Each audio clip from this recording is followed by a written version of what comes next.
What you'll do here is you come up to the render panel. All right, you can choose your quality of render.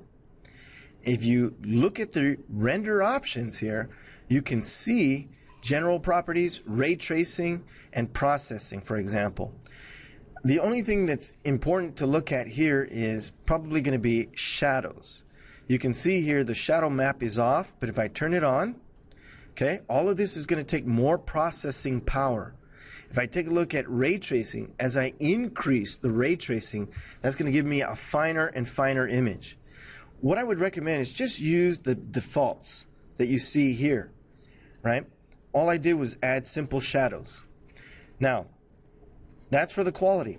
To create the image, what you'll need to do is select this button right here.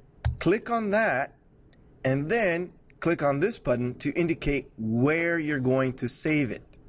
You should also give it a name, and what it'll do is if you keep rendering and keep rendering, it'll keep creating new files with a new number. Okay? Also, this is the key. If you're going to do post-processing, use TIF or TIFF format. Okay? If you do not anticipate any further processing or Photoshop editing, you can use JPEG or PNG. For now, I'll use TIFF. Click Save. Here's where you can adjust the TIFF image options, 24-bit for example, and compressed at 150 dots per inch. This is going to give you good quality. If I click OK there, now all I've done is set up the quality and the settings for the render, but I have not produced the render. Here's the folder where I'm going to be saving my render.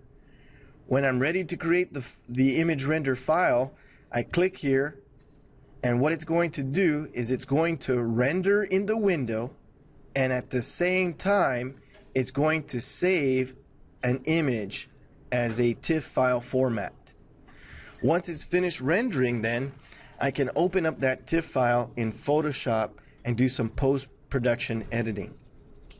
Okay, here you can see it's taking a lot longer to do the rendering, solely because of the quality and the improvement and addition of shadows. Once this is completed, you'll get a sense of what the final image looks like.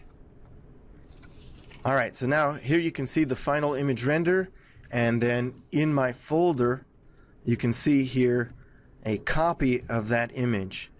What we'll be able to do here is we'll be able to open this image in something like Photoshop, add some titles, and then also if we wanted to do some backgrounds and things like that, and then finally save or export a PDF for your final presentation.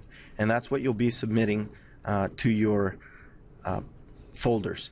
Now you'll notice here with the TIFF background, right, we can actually select colors and remove the background. And we'll talk about post-production editing at another time.